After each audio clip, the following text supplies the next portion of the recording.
우리가 절대 만들지 말라고 막았던 무기였습니다. 그런데 한국이 끝내 그걸 완성했습니다.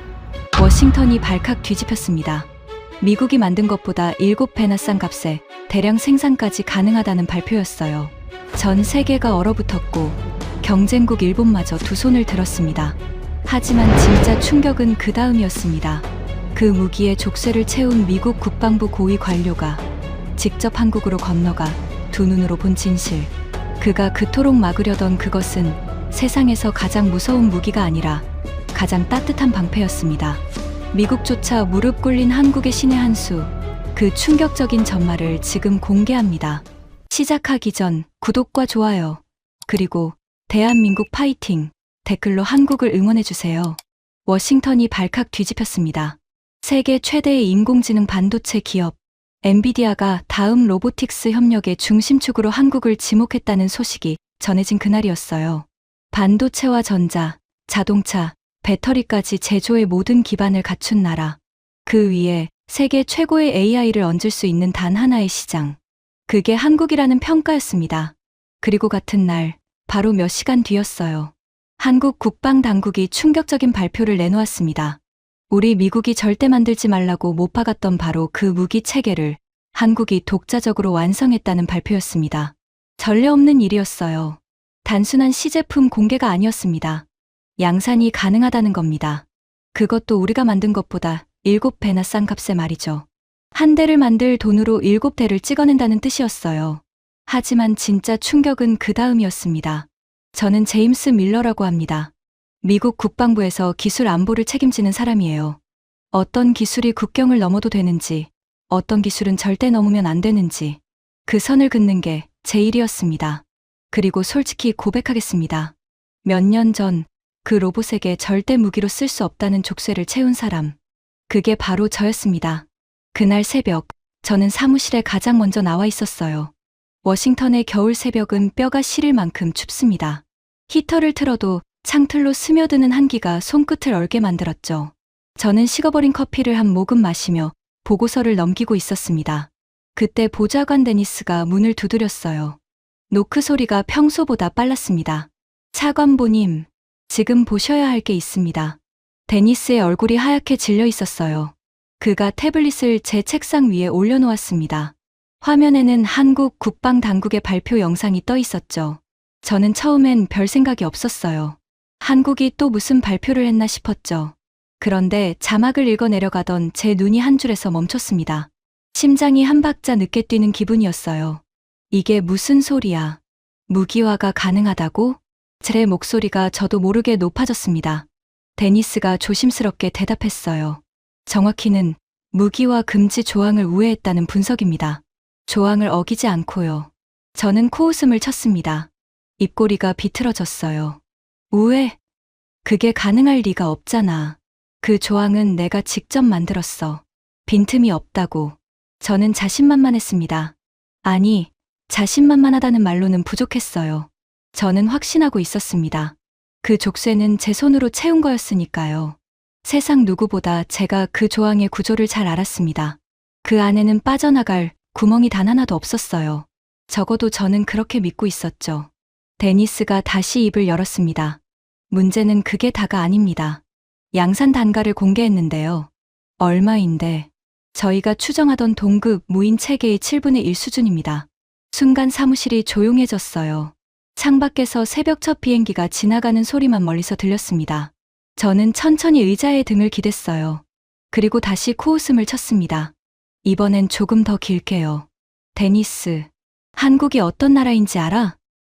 네, 걔들은 만드는 나라야. 발명하는 나라가 아니라 남이 설계한 걸 받아다가 더 싸게, 더 빨리 조립하는 거지. 반도체도 자동차도 다 그렇게 시작했어. 이번에도 누가 만든 설계를 받아다가 흉내낸 거겠지. 양산 단가가 싸다는 게 그 증거야. 알맹이가 없으니까 껍데기로 승부하는 거라고. 저는 그렇게 말하면서도 손끝이 조금 차가워지는 걸 느꼈습니다. 하지만 애써 무시했어요. 그럴 리가 없다고. 한국 따위가 우리를 넘어설 리가 없다고요. 그게 제 첫 번째 착각이었습니다. 그 로봇 이야기를 하려면 몇 해 전으로 거슬러 올라가야 합니다. 세계를 놀라게 한 사건이 있었어요. 한국의 거대 자동차 기업이 미국의 전설적인 로봇 회사를 통째로 인수한 일이었습니다. 네 발로 걷는 로봇, 두 발로 뛰는 로봇. 인류가 만든 가장 정교한 보행 로봇을 만들던 회사였죠. 전 세계가 충격에 빠졌습니다. 미국의 자존심 같은 기술이 한국으로 넘어간 거였으니까요. 그때 그 매각을 심사하는 회의실에 제가 있었습니다. 정부의 승인이 없으면 거래가 성사될 수 없었거든요. 그리고 그 승인 조건을 다듬는 자리에서 제가 가장 강하게 밀어붙인 조항이 하나 있었어요. 이 로봇에는 절대 무기를 달 수 없다. 저는 그 한 문장에 집착했습니다. 회의실의 긴 탁자 끝에 앉아 안경을 고쳤으며 단호하게 말했어요. 총을 달아서도 안 되고 유도탄을 달아서도 안 됩니다. 사람을 해치는 어떤 장비도 탑재할 수 없습니다. 이걸 명문화하지 않으면 저는 이 거래에 서명하지 않겠습니다. 한국 측 대표단의 표정이 굳었던 게 아직도 기억납니다. 그들은 아쉬워했어요. 그 로봇의 군사적 잠재력을 누구보다 잘 알았으니까요. 하지만 어쩔 수 없었습니다. 그 조항에 동의하지 않으면 거래 자체가 무산되는 거였으니까요. 결국 그들은 서명했습니다. 회의실을 나서던 한국 대표 한 사람이 저를 돌아보며 옅게 웃었어요. 그 웃음의 의미를 저는 그때 몰랐습니다. 지금 와서 생각하면 그건 패배한 사람의 웃음이 아니었어요. 어쨌든 그날 저는 의기양양했습니다. 동료들에게 이렇게 말했죠. 이걸로 끝이야. 걔들은 비싼 장난감을 산 거지 무기를 산 게 아냐. 트로피로 책상에나 올려두라고 해. 회의실에 웃음이 번졌습니다. 모두가 제 말에 고개를 끄덕였어요. 그 조항은 그렇게 제 작품이 됐습니다. 저는 그게 완벽한 족쇄라고 믿었어요.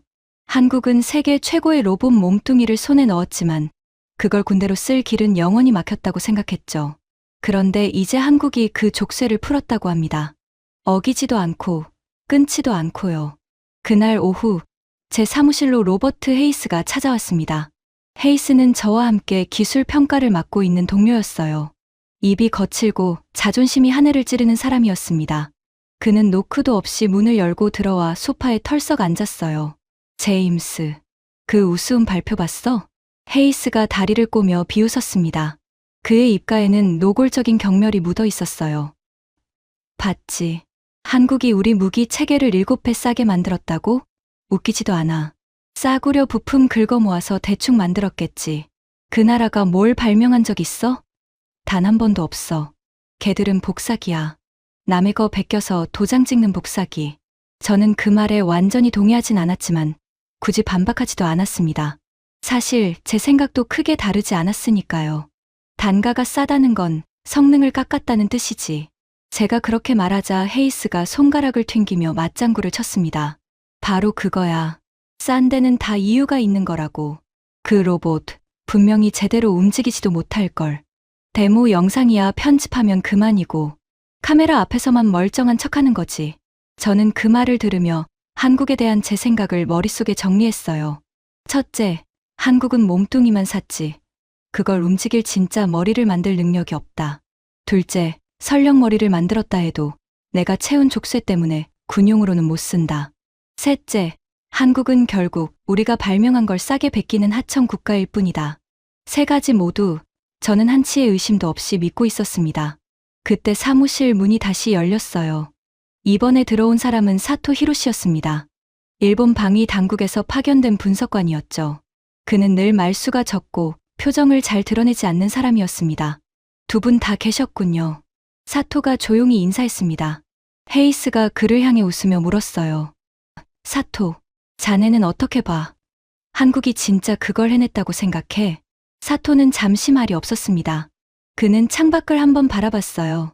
그리고 천천히 입을 열었습니다. 글쎄요. 저는 한국 사람들을 오래 봐왔습니다. 그래서 그 사람들은 안 된다는 말을 들으면 더 독해지는 사람들입니다.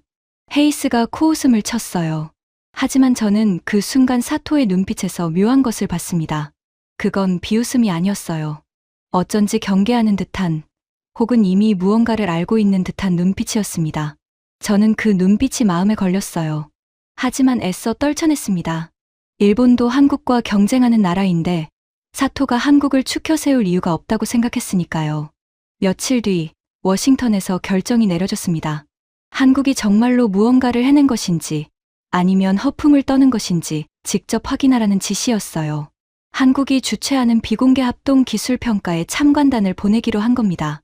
미국과 일본, 그리고 몇몇 동맹국에서 전문가들이 모였습니다. 모두 10명 남짓이었어요. 그리고 그 미국 측 책임자로 제가 지목됐습니다. 상관이 제 어깨를 두드리며 말했습니다. 제임스, 자네가 적임자야. 그 족쇄를 만든 게 자네잖아. 가서 확인하고 와. 걔들이 정말 그걸 풀었는지 아니면 그냥 떠벌리는 건지. 내 생각엔 후자겠지만 저는 고개를 끄덕였어요. 그리고 속으로 생각했습니다. 가서 똑똑히 확인해주겠다고. 한국이 또 한 번 우리를 흉내냈을 뿐이라는 걸 내 두 눈으로 확인하고 콧대를 꺾어주겠다고요. 그게 제 두 번째 착각이었습니다. 인천공항에 내린 건 늦은 밤이었습니다. 긴 비행에 몸은 무거웠고 마음은 더 무거웠어요. 솔직히 저는 이 출장이 시간 낭비라고 생각했습니다.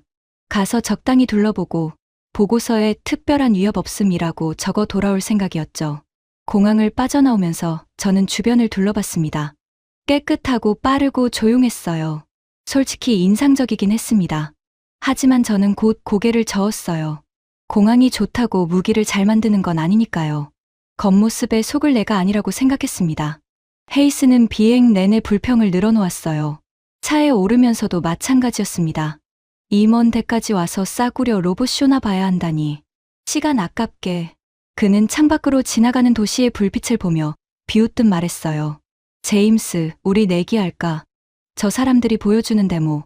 분명히 절반은 사람이 리모컨으로 조종하는 거라고. 자율이라고 우기겠지만 말이야. 저는 대답하지 않았습니다. 하지만 속으로는 헤이스의 말에 동의하고 있었어요. 자율 로봇은 우리도 아직 완벽하게 못 만드는 기술이니까요. 한국이 그걸 해냈을 리가 없다고 생각했습니다. 사토는 차 안에서 줄곧 말이 없었어요. 그는 창밖을 보며 무언가 생각에 잠겨 있었습니다. 다음 날 아침, 우리는 평가가 열리는 시설로 향했습니다. 거대한 시연장이었어요. 천장이 높고 바닥은 콘크리트와 흙, 자갈이 구역별로 나뉘어 있었습니다. 험한 지형을 일부러 만들어 놓은 거였죠. 한쪽에는 무너진 건물 잔해를 흉내낸 구조물이 쌓여 있었어요. 공기에서는 기계 기름과 금속, 그리고 흙먼지 냄새가 났습니다. 여러 나라에서 온 참관단이 한쪽에 마련된 자리에 앉았어요. 저는 팔짱을 끼고 의자에 깊숙이 기대 앉았습니다. 어디 한번 보자는 자세였죠. 그때 한 사람이 우리 앞에 섰습니다. 군복을 입은 젊은 장교였어요. 강민호 소령이라고 자신을 소개했습니다. 그는 우리를 향해 정중하게 고개를 숙였어요. 먼 길 와주셔서 감사합니다. 오늘 여러분께 보여드릴 것은 시제품이 아닙니다. 이미 일선에서 임무를 수행하고 있는 체계입니다. 헤이스가 옆에서 작게 비웃는 소리를 냈습니다. 강소령은 그 소리를 들었을 텐데도 표정 하나 바꾸지 않았어요. 첫 번째 시연을 시작하겠습니다. 그 순간 시연장 한쪽 문이 열렸습니다. 내 발로 걷는 로봇 한 대가 걸어 나왔어요. 저는 그 형태를 한눈에 알아봤습니다. 우리가 만든 그 로봇이었죠. 한국이 인수한 바로 그 회사의 보행 로봇 몸체였습니다. 헤이스가 옆에서 속삭였어요. 거봐, 우리 로봇이잖아. 그냥 우리 거 사다가 쓰는 거라고. 저도 그렇게 생각했습니다. 하지만 그때 그 로봇이 움직이기 시작했어요. 로봇은 무너진 잔해의 더미 앞으로 다가갔습니다. 그리고 잠시 멈췄어요. 마치 무언가를 살피는 것처럼요. 강소령이 설명을 이어갔습니다. 지금 이 로봇은 누구의 조종도 받고 있지 않습니다. 어떤 작업자도 조종기를 들고 있지 않아요. 로봇 스스로 지형을 분석하고 어디를 어떻게 밟아야 넘어지지 않는지 판단하고 있습니다. 헤이스가 코웃음을 쳤어요. 말은 쉽지. 그런데 로봇이 움직이기 시작했습니다. 잔해 더미의 불안정한 콘크리트 조각들을 하나하나 밟으며 단 한 번도 미끄러지지 않고 위로 올라갔어요. 흔들리는 철근을 디딜 때는 무게 중심을 미세하게 바꿔가며 균형을 잡았습니다. 마치 살아있는 짐승 같았어요. 저는 무심코 몸을 앞으로 기울였습니다. 팔짱이 어느새 풀려 있었어요. 로봇은 잔해 꼭대기에 도달했습니다. 그리고 그곳에서 발견한 무거운 콘크리트 덩어리를 정교하게 들어 옮겨 옆으로 치웠어요. 마치 잔해 밑에 깔린 사람을 구하려는 것처럼요. 동작 하나하나가 망설임 없이 이어졌습니다. 시연장이 조용해졌어요. 참관단 누구도 입을 열지 않았습니다. 강소령의 목소리가 그 정적을 갈랐습니다. 이 로봇은 같은 작업을 72시간 동안 단 한 번의 실수도 없이 반복했습니다. 작업 성공률은 99%를 넘습니다. 그리고 이 모든 판단은 사람이 아니라 로봇의 머릿속에서 이루어집니다. 머릿속. 그 단어가 제 가슴을 쿵 때렸습니다. 등골이 서늘해지는 게 느껴졌어요. 저는 그 로봇이 우리 회사의 몸체라는 걸 알았습니다. 하지만 우리가 만든 로봇은 저렇게 움직이지 못했어요. 우리 로봇은 정해진 길을 걷거나 사람이 조종해야만 복잡한 작업을 할 수 있었습니다. 저렇게 스스로 판단해서 처음 보는 험한 지형을 자유자재로 넘나드는 건 우리도 아직 완성하지 못한 기술이었어요. 저 몸체 안에 들어있는 건 우리 것이 아니었습니다. 저는 마른 침을 삼켰어요. 그리고 옆을 돌아봤습니다. 헤이스의 얼굴에서도 비웃음이 사라져 있었어요. 그는 입을 반쯤 벌린 채 로봇을 바라보고 있었습니다. 하지만 그는 곧 정신을 차린 듯 고개를 저었어요. 속임수야. 분명히 미리 짜놓은 동작을 반복하는 거라고. 진짜 자율일 리가 없어. 헤이스는 그렇게 우겼습니다. 인정하고 싶지 않았던 거예요. 추하게 부정하는 그 모습이 솔직히 그 순간엔 제 모습이기도 했습니다. 그런데 강소령이 우리를 향해 미소 지으며 말했어요. 믿기 어려우시면 직접 지형을 바꿔보셔도 됩니다. 뭐라고요? 여러분 중 누구든 나오셔서 저 잔해 더미를 마음대로 흐트려 놓으십시오. 로봇은 한 번도 본 적 없는 새로운 지형에서 다시 똑같이 임무를 수행할 겁니다. 미리 짜둔 동작이라면 불가능한 일이죠. 시 현장의 공기가 팽팽해졌습니다. 헤이스가 자리에서 벌떡 일어섰어요. 그는 분을 못 이긴 사람처럼 성큼성큼 걸어 나갔습니다. 그리고 잔해 더미로 다가가 일부러 콘크리트 조각들을 발로 차고 손으로 옮겨 완전히 다른 모양으로 흐트려 놓았어요. 원래의 형태가 전혀 남지 않을 만큼요. 자, 이래도 되나 봅시다. 헤이스가 손을 털며 비웃었습니다. 그는 자리로 돌아와 앉으며 저에게 속삭였어요. 이번엔 분명히 자빠질 거야. 강소령이 신호를 보냈습니다. 로봇이 다시 잔해 더미 앞에 섰어요. 잠시 멈춰 새로운 지형을 살피는 듯 하더니 다시 움직이기 시작했습니다. 로봇은 헤이스가 헝클어 놓은 그 누구도 예상하지 못한 새로운 지형을 처음과 똑같이 단 한 번의 미끄러짐도 없이 올라갔어요. 불안정한 조각을 만나면 발끝으로 살짝 눌러 안정성을 확인한 뒤 체중을 실었습니다. 흔들리는 곳은 피하고 단단한 곳을 골라 디뎠어요. 모든 게 즉석에서 이루어지는 판단이었습니다. 헤이스의 얼굴이 하얗게 질렸어요. 그의 입에서 더 이상 아무 말도 나오지 않았습니다. 저는 그 광경을 보며 손바닥에 식은땀이 배는 걸 느꼈습니다. 제 머릿속에서 무언가가 무너지기 시작했어요. 한국은 몸뚱이만 샀을 뿐 그걸 움직일 진짜 머리는 못 만든다던 제 첫 번째 믿음이요. 저는 떨리는 목소리를 애써 누르며 강소령에게 물었습니다. 저 로봇의 머리는 누가 만든 겁니까? 어느 나라 기술입니까? 강소령이 저를 똑바로 바라봤어요. 그리고 차분하게 대답했습니다. 한국입니다. 저는 그 한마디에 할 말을 잃었습니다. 하지만 그건 시작에 불과했어요. 진짜 충격은 그 로봇의 머릿속이 어디서 어떻게 만들어졌는지를 알게 됐을 때였습니다. 제가 채운 족쇄를 한국이 어떻게 풀어버렸는지를 알게 됐을 때 말이죠. 저는 자리에서 일어섰습니다. 더 이상 의자에 앉아 팔짱을 끼고 있을 수가 없었어요. 저 로봇의 머리를 만든 사람을 만나고 싶습니다. 제 목소리는 평정을 유지하려 애썼지만 떨리고 있었어요. 강소령이 고개를 끄덕였습니다. 마침 이 자리에 와 계십니다.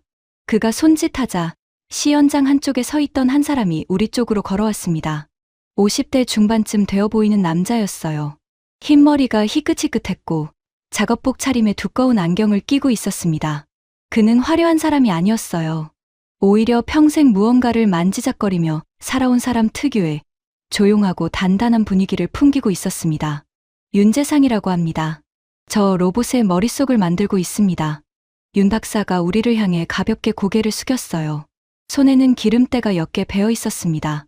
책상 앞에만 앉아있는 학자가 아니라 현장에서 직접 손을 쓰는 사람이라는 게 한눈에 보였어요.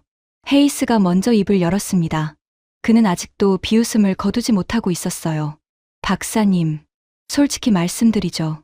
저는 저 데모를 믿지 않습니다. 자율보행이라는 건 우리도 아직 완벽하게 못하는 기술입니다. 미국이 못하는 걸 한국이 했다고요? 미리 입력해둔 동작을 그럴듯하게 보여주는 거 아닙니까? 윤 박사는 화내지 않았어요. 오히려 그 질문을 기다렸다는 듯 옅게 웃었습니다. 좋은 질문입니다. 그럼 한 가지 여쭙겠습니다. 헤이스 씨, 사람은 처음 보는 계단을 내려갈 때 한 칸 한 칸 계산하면서 내려갑니까? 헤이스가 미간을 찌푸렸어요. 무슨 소리입니까? 사람은 계산하지 않습니다. 그냥 몸이 합니다. 발이 닿기도 전에 이 계단이 얼마나 단단한지, 얼마나 미끄러운지를 몸이 먼저 느끼고 반응하죠. 우리는 그걸 직관이라고 부릅니다. 그동안 로봇은 이걸 못했어요. 모든 걸 일일이 계산해야 했으니까요. 계산하는 사이에 균형을 잃고 넘어졌습니다. 윤 박사는 잠시 말을 멈추고 우리를 둘러봤어요. 그리고 천천히 이어갔습니다. 우리가 만든 건 계산하는 머리가 아닙니다. 느끼는 머리입니다. 우리는 이걸 물리 AI라고 부릅니다.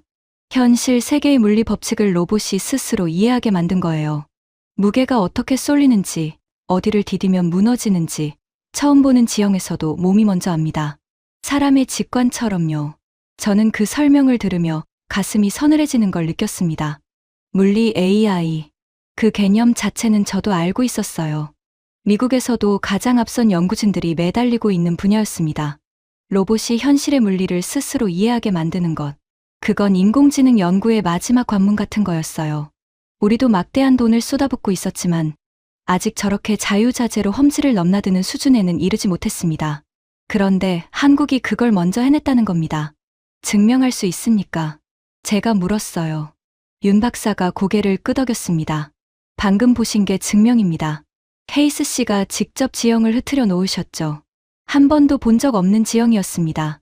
미리 입력한 동작이라면 절대 불가능한 일이었어요. 그 로봇은 매 순간 새로운 상황을 스스로 판단하고 있었습니다. 윤 박사는 태블릿을 꺼내 우리에게 데이터를 보여줬어요. 로봇이 수행한 작업 기록이었습니다. 이 머리를 얹은 로봇은 똑같은 임무를 사흘 동안 정확히 72시간 동안 쉬지 않고 반복했습니다. 작업 성공률은 99.4%입니다.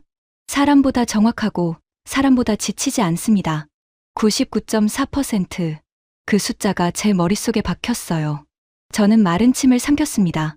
미국에서 가장 앞선 자율 로봇도 이런 험지에서 이만한 성공률을 내지 못했어요. 우리 로봇은 정해진 길에서나 안정적이었지. 처음 보는 험지에 던져놓으면 절반도 못 가서 넘어지기 일쑤였습니다. 헤이스가 다시 무어라 반박하려 했어요. 하지만 이번엔 입만 벌렸다가 다물었습니다. 할 말이 없었던 거예요. 그는 얼굴이 벌겋게 달아오른 채로 애꿎은 넥타이만 매만졌습니다. 저는 그 광경을 보며 제 머릿속에 단단히 박혀있던 첫 번째 믿음이 완전히 부서지는 걸 느꼈어요. 한국은 몸뚱이만 샀을 뿐 그걸 움직일 진짜 머리는 못 만든다던 그 믿음 말입니다. 저는 윤 박사에게 한 걸음 다가가 물었습니다. 좋습니다. 인정하죠. 머리는 만들었다고 칩시다. 하지만 박사님, 그게 무슨 소용입니까? 이 로봇에는 무기를 달 수 없습니다. 그건 법적으로 금지되어 있어요. 제가 알기로는 이 로봇 회사를 인수할 때 그 조항에 서명하셨을 텐데요. 저는 일부러 그 부분을 강조했습니다. 그게 제 마지막 보루였으니까요. 머리를 만들었든 말든 무기로 못 쓰면 그만이라고 생각했어요. 그 족쇄는 제가 직접 채운 거였고 저는 그게 빈틈없다고 확신하고 있었습니다. 그런데 윤 박사가 그리고 옆에 서 있던 강소령이 동시에 옅게 미소를 지었어요. 그 미소를 본 순간 저는 등골이 오싹해졌습니다. 무언가 잘못됐다는 직감이 들었어요. 윤 박사가 안경을 고쳤으며 조용히 말했습니다. 밀러 차관보님, 그 조항 이야기를 제가 자세히 해드리겠습니다. 자리를 옮기시죠. 우리는 시연장 옆에 마련된 작은 회의실로 자리를 옮겼습니다. 창문 너머로 오후의 햇살이 비스듬히 들어오고 있었어요. 회의실 공기는 서늘했고 어디선가 커피 향이 옅게 풍겼습니다. 하지만 저는 그런 걸 느낄 여유가 없었어요. 제 머릿속은 온통 그 미소의 의미를 쫓고 있었으니까요.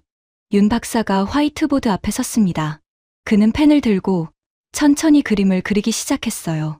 차관보님이 만드신 그 조항, 정확히 무엇을 금지하고 있습니까? 저는 또렷하게 대답했습니다. 그 조항이라면 토시 하나까지 외우고 있었으니까요. 인수한 그 로봇 회사의 제품에는 무기를 탑재할 수 없다. 사람을 해치는 어떤 장비도 달 수 없다. 그게 핵심입니다. 윤 박사가 고개를 끄덕였어요. 맞습니다. 정확합니다. 그 조항은 그 회사의 로봇 몸체를 묶고 있습니다. 그 로봇에는 총을 달 수 없죠. 우리는 그 약속을 단 한 번도 어긴 적이 없습니다. 앞으로도 어기지 않을 겁니다.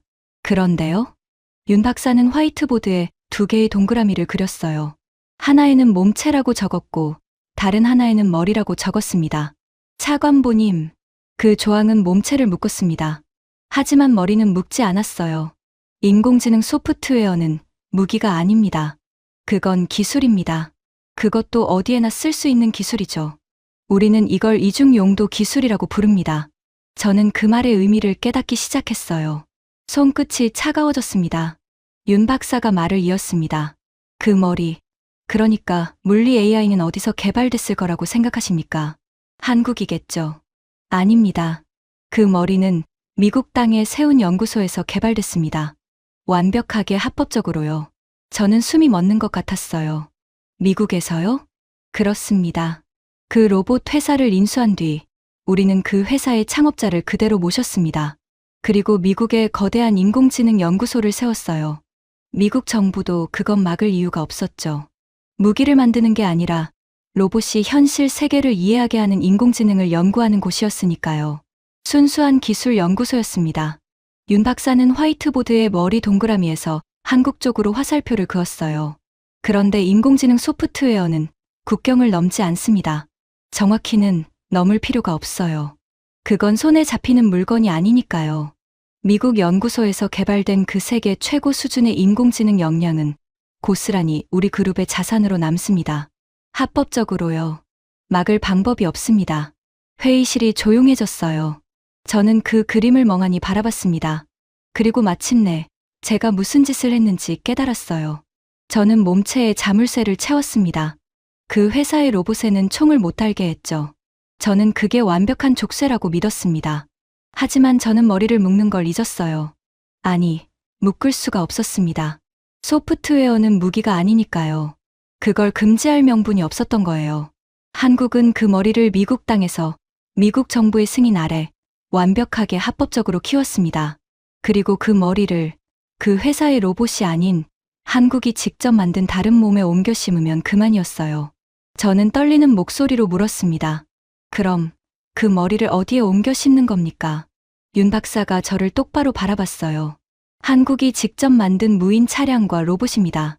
현대로템이 만드는 국산 무인 전투 차량, 국산 로봇 플랫폼이요. 그것들은 그 조항과 아무 상관이 없습니다. 차관보님이 묶은 건 그 회사의 로봇이지 한국이 자체적으로 만드는 무기 체계가 아니었으니까요. 저는 의자 등받이에 몸을 기댔습니다. 온몸에서 힘이 빠지는 것 같았어요. 그제야 모든 그림이 보였습니다. 한국은 세계 최고의 인공지능 머리를 합법적으로 손에 넣었고 그 머리를 자기들이 직접 만든 몸에 옮겨 심었습니다. 제가 채운 족쇄는 그 과정 어디에도 걸리지 않았어요. 단 한 글자도요. 저는 문에 자물쇠를 채웠다고 의기양양했습니다. 그런데 한국은 그 문을 부수지 않았어요. 그 옆에 아예 자기들의 새 문을 만들어 버린 겁니다. 제 자물쇠는 그대로 잠긴 채 아무 쓸모도 없이 매달려 있었던 거예요. 그때 헤이스가 벌떡 일어섰습니다. 그의 얼굴은 분노로 일그러져 있었어요. 이건 반칙입니다. 조항의 허점을 악용한 거 아닙니까? 이건 명백한 위반이에요. 윤 박사는 차분하게 그를 바라봤습니다. 헤이스 씨, 위반이 아닙니다. 우리는 그 조항을 단 한 글자도 어기지 않았어요. 그 회사의 로봇에는 지금도 무기를 달지 않습니다. 그건 약속이니까요. 우리는 그저 금지되지 않은 길을 찾았을 뿐입니다. 그게 위반입니까? 헤이스는 입을 벌렸지만 아무 말도 하지 못했어요. 그는 주먹을 꽉 쥔 채 부들부들 떨었습니다. 반박할 논리가 없었던 거예요. 윤 박사의 말이 전부 옳았으니까요. 저는 그 추한 모습을 보면서 묘하게도 헤이스에게 화가 났습니다. 왜냐하면 그게 조금 전까지 제 모습이기도 했으니까요. 인정하고 싶지 않아서 억지를 부리는 모습이요. 저는 깊게 숨을 들이켰습니다. 그리고 윤 박사에게 말했어요. 인정하겠습니다. 그건 위반이 아닙니다. 그건 한 수 위의 전략이었어요. 제 입에서 그 말이 나오자 헤이스가 저를 노려봤습니다. 배신감이 가득한 눈빛이었어요. 하지만 저는 그를 외면했습니다. 진실을 외면하는 것보다는 동료의 눈총을 받는 게 나았으니까요. 그런데 그때 저는 한 가지 의문이 들었습니다. 하지만 박사님, 머리를 만들고 한국 몸에 옮겨 심었다고 칩시다. 그래도 그 로봇 몸체 하나하나가 엄청나게 비쌀 텐데요. 그 회사의 로봇은 한 대 가격이 자동차 몇 대 값입니다. 군대가 그걸 수백 대, 수천 대씩 어떻게 운용합니까? 양산은 불가능합니다. 그게 제 마지막 반격이었어요. 머리도 있고 법도 피했다 칩시다. 하지만 너무 비싸서 대량으로 못 만든다면 그건 결국 비싼 장난감일 뿐이라고 생각했으니까요. 윤 박사가 고개를 끄덕였습니다. 정확히 보셨습니다. 그게 바로 미국이 풀지 못한 숙제죠. 그게 무슨 뜻입니까? 보여드리겠습니다. 다음 장소로 가시죠. 거기서 한국이 그 숙제를 어떻게 풀었는지 직접 보시게 될 겁니다. 우리는 차를 타고 1시간쯤 이동했습니다. 도착한 곳은 거대한 통합시험 시설이었어요. 천장이 까마득하게 높았고 끝이 보이지 않을 만큼 넓었습니다. 그 안에는 수백 대의 로봇이 줄지어 늘어서 있었어요. 네 발로 걷는 로봇, 바퀴가 달린 무인 차량, 사람의 팔처럼 생긴 로봇 팔이 달린 장비들이 끝없이 펼쳐져 있었습니다. 그 광경을 본 순간 저는 숨이 턱 막혔어요. 미국에서도 이렇게 많은 자율 로봇이 한자리에 모여 있는 걸 본 적이 없었습니다. 공기에서는 기계 기름과 전기 타는 냄새가 났어요. 어디선가 용접 불꽃이 튀는 소리가 들렸고 로봇들이 내는 낮은 모터 소리가 시설 전체에 울리고 있었습니다. 강소령이 우리를 안내하며 설명했어요. 차관보님께서 방금 던지신 질문, 양산 문제 말입니다. 그게 핵심을 정확히 찌르셨습니다. 사실 세계 최고의 로봇 몸체는 미국에 있습니다. 그건 인정합니다. 그 보행 기술은 지금도 세계 최고예요. 하지만 그 로봇에는 치명적인 약점이 하나 있죠. 비싸다는 것이군요. 맞습니다. 너무 비쌉니다. 한 대 만드는데 드는 돈이면 군대 입장에선 도저히 대량으로 뿌릴 수가 없어요. 전쟁터에서 로봇은 결국 소모품입니다. 부서지고 잃어버리고 다시 보내야 하죠. 그런데 한 대가 그렇게 비싸면 아무리 성능이 좋아도 무기로는 쓸모가 없습니다. 강소령은 우리를 한 구역으로 이끌었어요.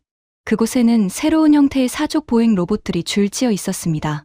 그 회사의 로봇과 비슷하게 생겼지만 어딘가 더 단순하고 더 단단해 보였어요.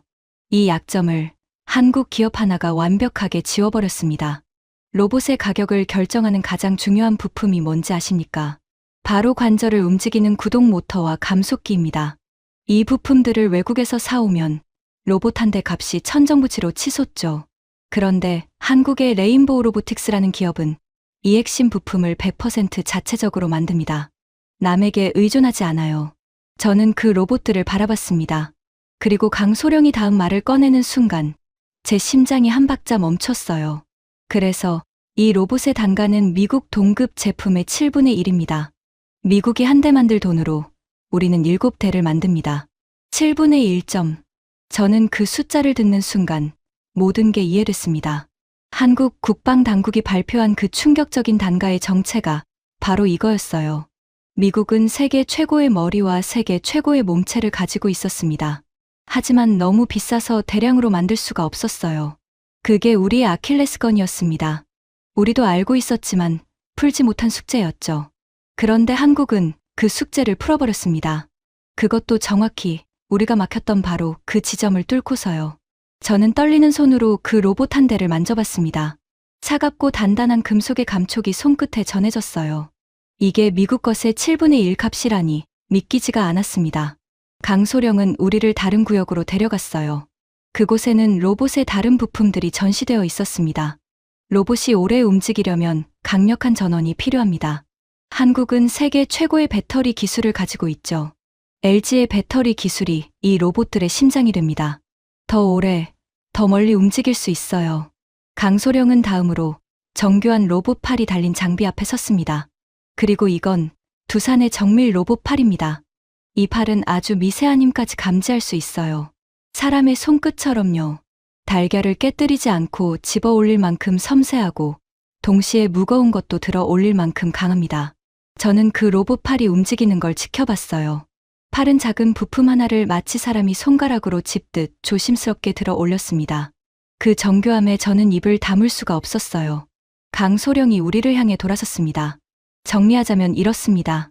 현대가 만든 세계 최고의 머리, 레인보우 로보틱스가 만든 값싸게 대량 생산이 가능한 몸체, LG가 만든 강력한 심장, 두산이 만든 사람 손처럼 정교한 팔, 그리고 현대로템이 만든 무인 차량 플랫폼. 한국에서 각 분야 최고들이 하나로 뭉친 겁니다. 저는 그 말을 들으며 제 머릿속에 남아있던 마지막 믿음마저 부서지는 걸 느꼈어요. 한국은 남이 발명한 걸 베끼는 하청 국가일 뿐이라던 그 믿음 말입니다. 이건 베낀 게 아니었어요. 이건 조립한 것도 아니었습니다. 한국은 자기들이 가진 최고의 기술들을 누구도 생각하지 못한 방식으로 하나로 엮었습니다. 머리, 몸체, 심장, 손, 플랫폼. 그 하나하나가 세계적인 수준이었고 그게 합쳐지자 미국도 못 만든 무언가가 탄생한 거예요. 저는 옆에 선 에이스를 돌아봤습니다. 그는 더 이상 비웃지 않았어요. 그저 멍한 얼굴로 끝없이 늘어선 로봇들을 바라보고 있었습니다.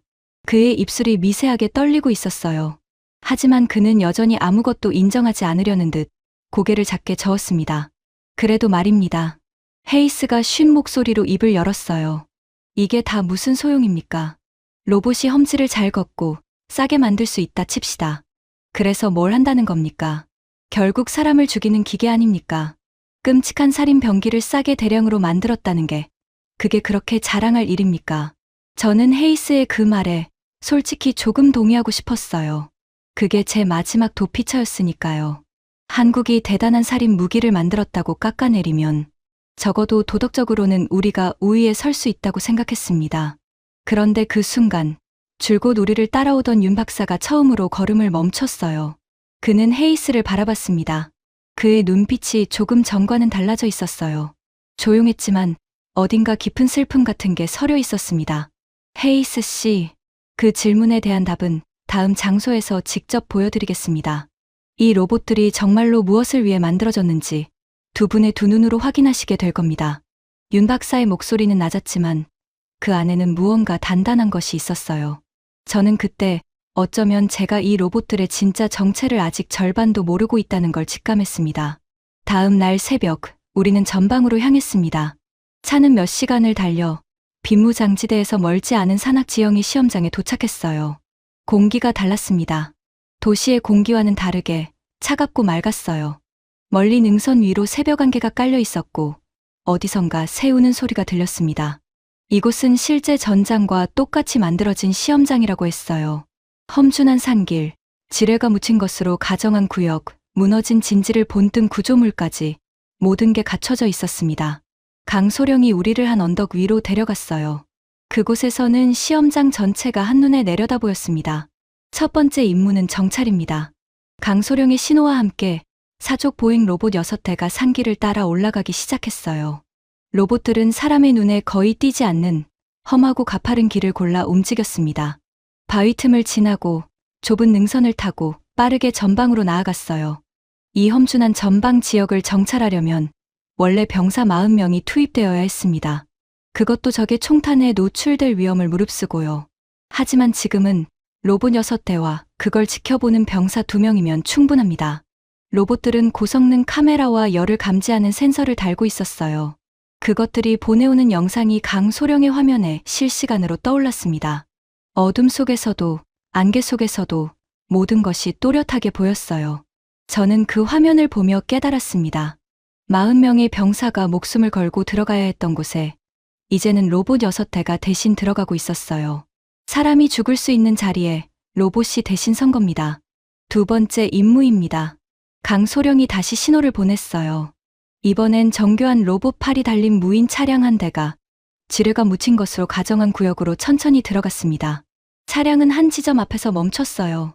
그리고 그 정교한 두산의 로봇 팔이 마치 사람의 손처럼 조심스럽게 움직이기 시작했습니다. 땅을 살살 파헤치고 묻혀있던 모형 지뢰를 찾아냈어요. 그리고 그 미세한 힘을 감지하는 손끝으로 지뢰를 건드리지 않게 조심조심 작업을 이어갔습니다. 저는 숨을 죽이고 그 광경을 지켜봤어요. 원래라면 사람이 해야 할 일이었습니다. 한 번의 실수가 곧 죽음으로 이어지는 가장 위험한 임무 중 하나였죠. 그런데 그걸 로봇이 대신하고 있었어요. 적의 부비 트랩이나 지뢰를 사람 대신 로봇이 해체합니다. 더 이상 우리 공병이 목숨을 걸고 그 일을 하지 않아도 됩니다. 강소령의 목소리에는 어떤 자부심 같은 게 묻어 있었어요. 하지만 그건 무기를 자랑하는 자부심이 아니었습니다. 사람을 지킬 수 있게 됐다는 다른 종류의 자부심이었어요. 마지막 임무입니다. 강소령이 손을 들었습니다. 시험장 한쪽에서 총소리를 흉내낸 굉음이 울리기 시작했어요. 적의 사격을 가정한 상황이었습니다.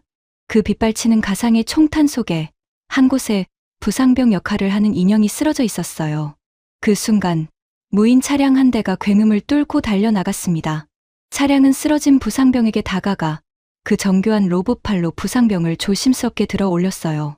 사람을 다루듯 흔들리지 않게, 다치지 않게요. 그리고 안전한 곳으로 후송했습니다. 저는 그 광경을 보며 가슴 한구석이 뜨거워지는 걸 느꼈어요. 총탄이 빗발치는 곳에서 원래는 동료 병사가 목숨을 걸고 부상병을 끌어내야 했습니다. 그러다 구하러 간 사람마저 죽는 일이 전쟁터에선 너무도 흔했어요. 그런데 이제 그 일을 로봇이 대신하고 있었습니다. 헤이스가 끔찍한 살인 병기라고 부른 그 로봇들은 사실 사람을 죽이려고 만든 게 아니었어요. 사람을 살리려고, 사람을 지키려고 만든 거였습니다. 저는 옆에 선윤 박사를 돌아봤습니다. 그는 시험장을 내려다보며 아무 말 없이 서 있었어요. 그의 눈가가 어쩐지 붉어 보였습니다. 그가 조용히 입을 열었어요. 전쟁터에서 가장 먼저 죽는 건 늘 가장 위험한 곳에 보내진 젊은이들입니다. 정찰을 나간 병사, 지뢰를 밟은 공병, 부상병을 구하러 간 동료. 저는 그 자리에 사람 대신 로봇을 세우고 싶었습니다. 단 한 명의 어머니라도 자식을 잃지 않게요. 저는 그 말에 아무 대꾸도 할 수 없었어요. 윤 박사의 목소리에는 단순한 기술자의 자부심을 넘어선 무언가가 있었습니다. 깊은 개인적인 사연이 있는 듯한 목소리였어요. 하지만 저는 차마 그게 무엇인지 물을 수 없었습니다. 바로 그때였어요. 줄곧 입을 다물고 있던 한 사람이 처음으로 입을 열었습니다. 사토 히로시였어요. 그는 시험장을 내려다보며 천천히 안경을 벗었습니다. 그리고 손등으로 눈가를 한번 훔쳤어요. 그가 입을 열었을 때 그의 목소리는 떨리고 있었습니다. 인정합니다. 저는 놀라서 그를 바라봤어요. 헤이스도 마찬가지였습니다. 사토, 자네 지금 뭐라고 했나? 헤이스가 따지듯 물었어요. 사토는 헤이스를 돌아보지 않았습니다. 그저 시험장을 바라보며 말을 이었어요. 솔직히 말씀드리겠습니다. 사실 일본도 이런 걸 만들려고 했습니다. 우리도 로봇 강국입니다. 기술도 있고 돈도 있었어요. 그런데 우리는 못했습니다. 우리의 기술들은 각자 따로 놀았어요. 자동차 회사는 자동차만, 전자회사는 전자만, 로봇 회사는 로봇만 만들었습니다. 그걸 하나로 엮을 생각을 아무도 하지 못했어요. 사토는 깊게 한숨을 쉬었습니다. 그런데 한국은 해냈습니다. 머리와 몸체와 심장과 손을 하나로 엮었어요. 그리고 그걸 사람을 죽이는 게 아니라 사람을 살리는 데 쓰겠다고 합니다. 저는 솔직히 부럽습니다. 그리고 두렵습니다. 우리가 이미 한참 뒤처졌다는 게요. 경쟁국인 일본의 분석관이 한국 앞에서 두 손을 든 거였어요.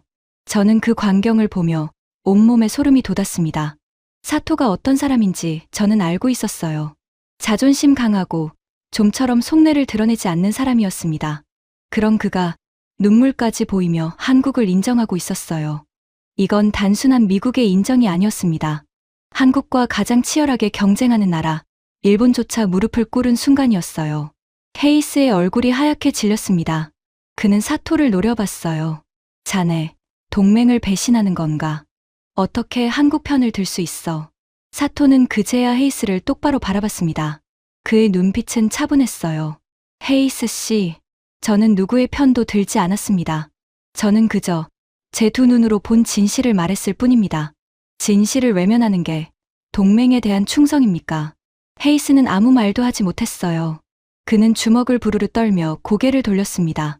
저는 그 순간 헤이스가 점점 혼자가 되어가고 있다는 걸 느꼈어요. 저도, 사토도 이미 진실을 향해 돌아서고 있었습니다. 끝까지 버티는 건 이제 헤이스뿐이었죠. 하지만 그날의 충격은 아직 끝나지 않았습니다. 저는 한 가지 의문이 남아 있었어요. 로봇이 아무리 뛰어나도 그것들을 하나로 묶어 지휘할 머리가 없으면 소용없다는 거였습니다.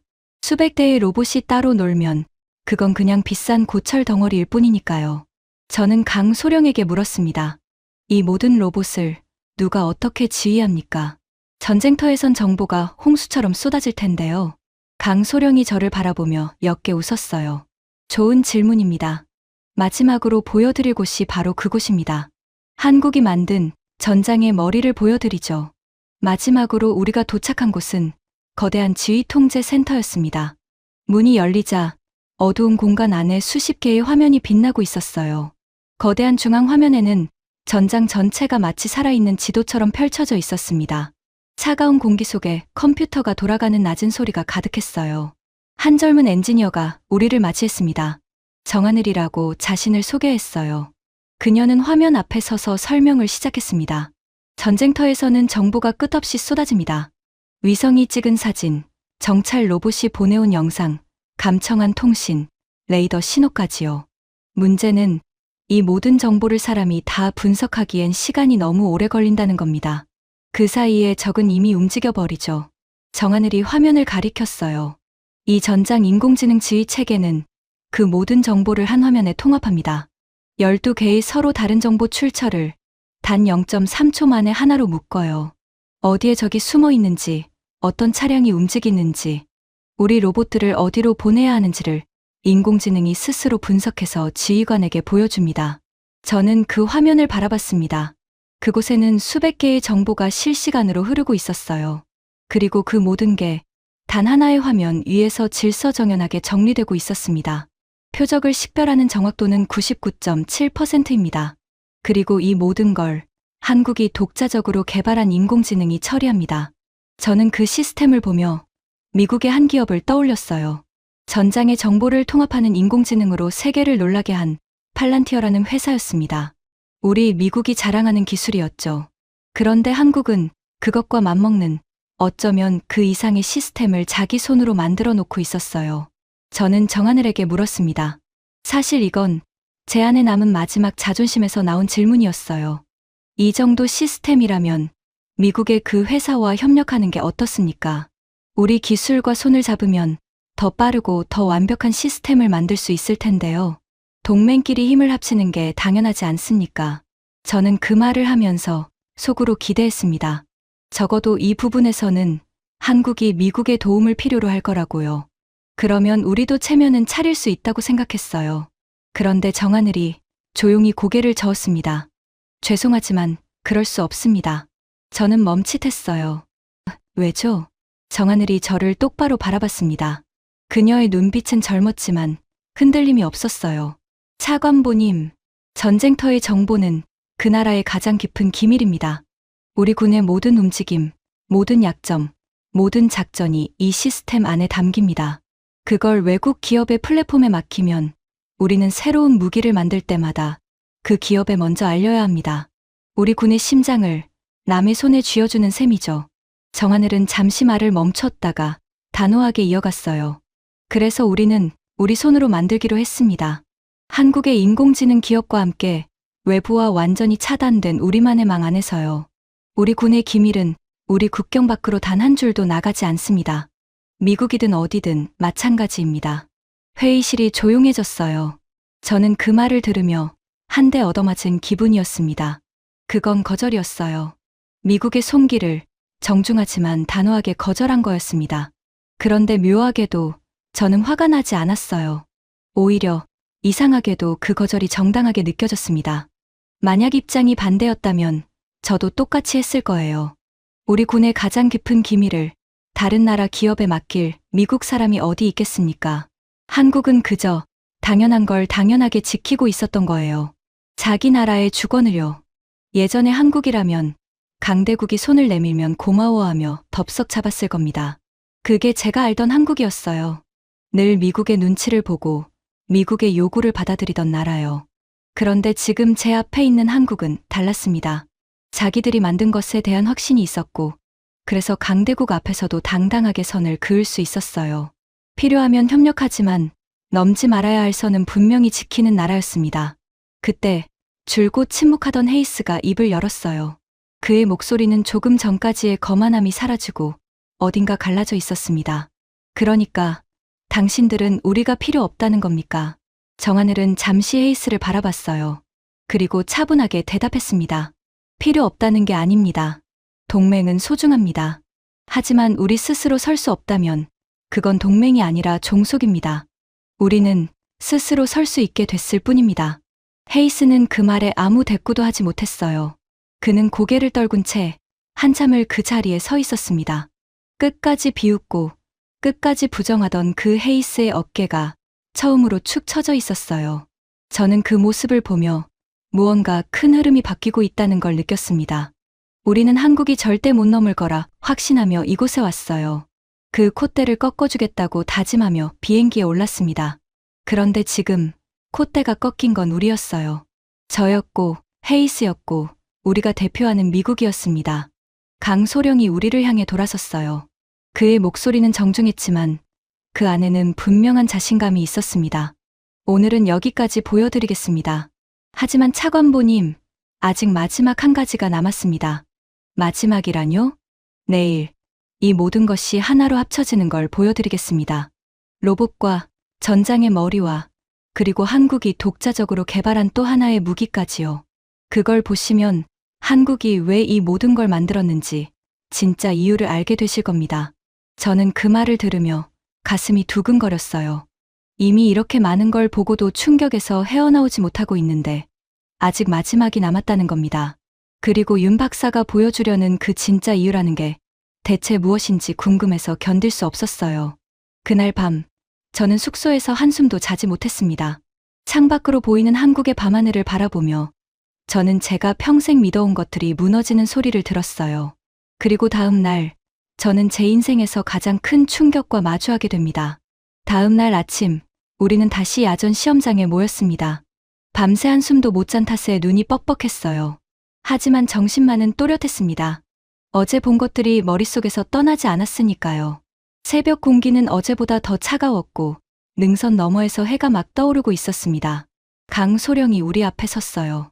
그의 옆에는 윤재상 박사가 조용히 서 있었습니다.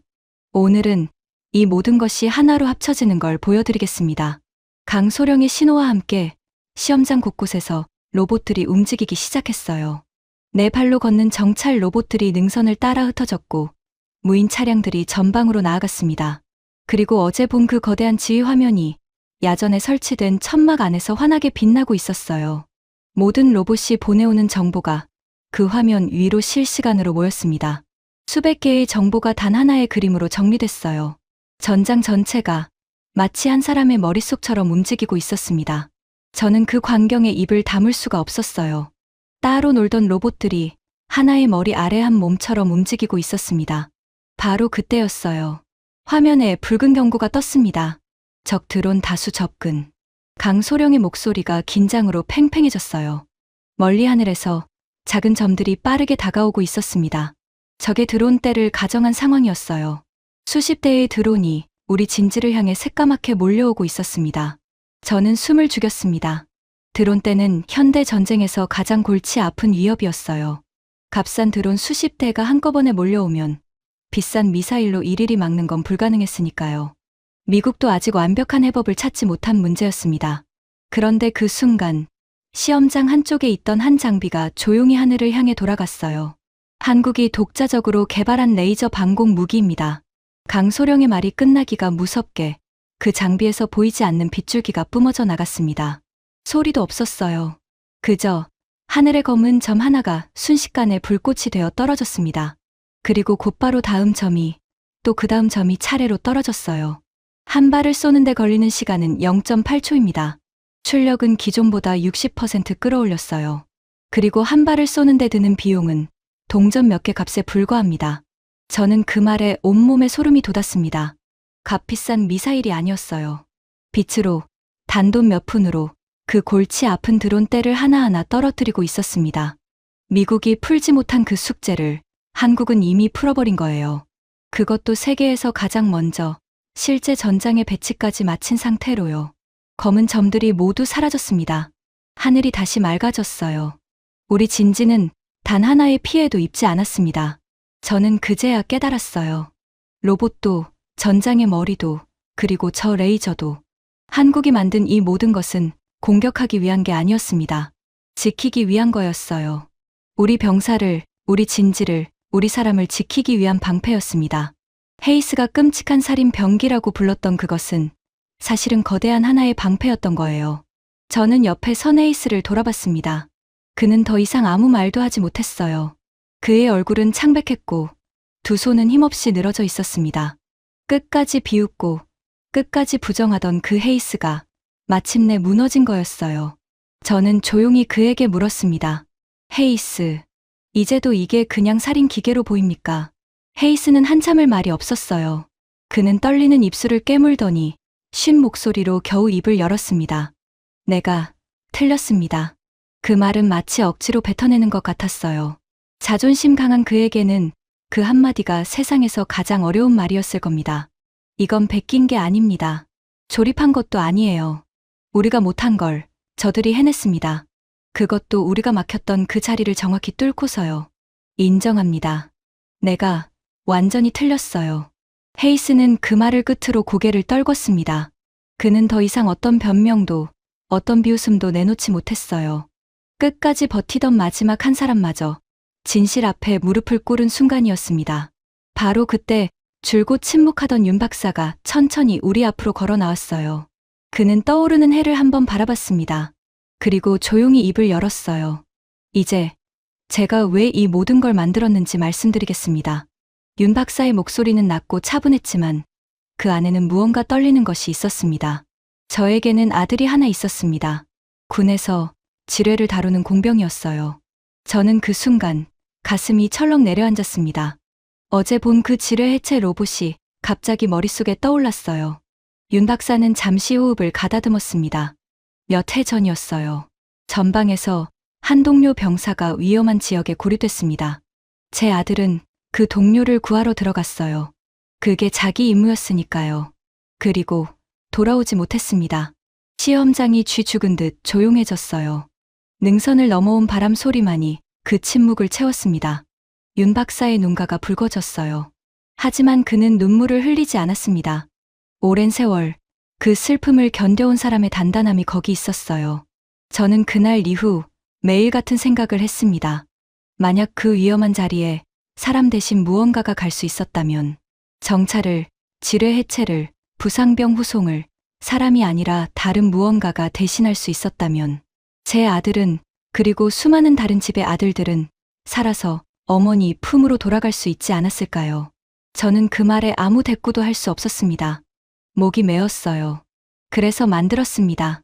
사람을 죽이는 기계가 아니라 사람을 죽음의 자리에서 빼내는 기계를요.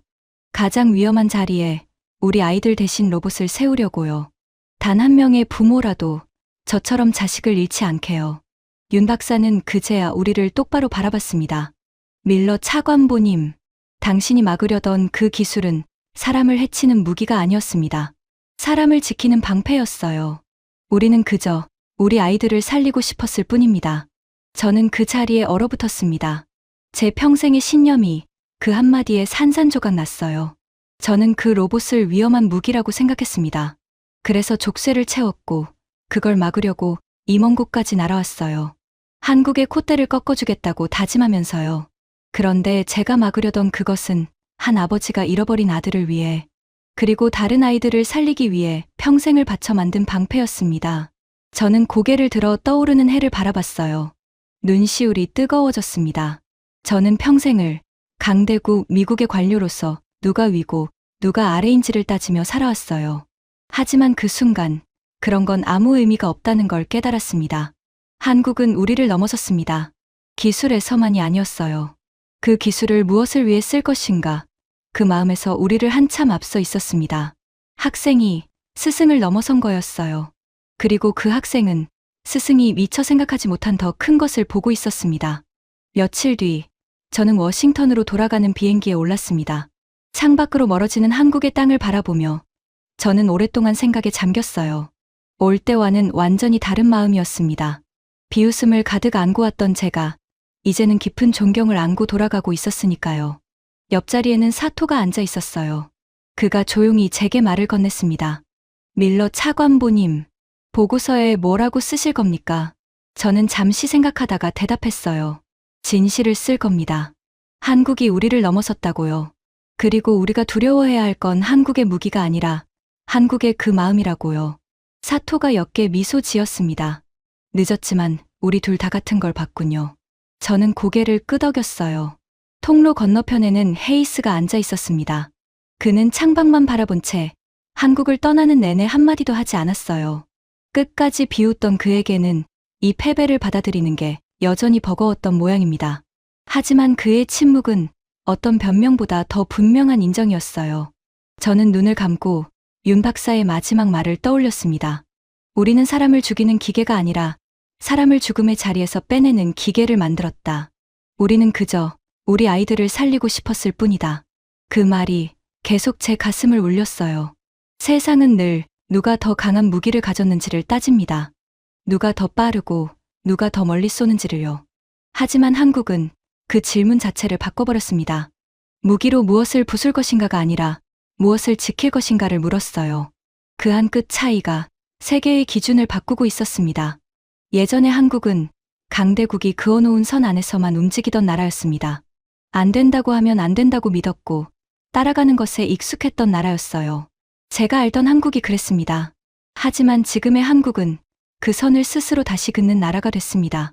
남이 막은 길에서 멈추지 않고 금지되지 않은 새 길을 찾아냈어요. 그리고 그 길의 끝에서 누구도 만들지 못한 방패를 만들어냈습니다.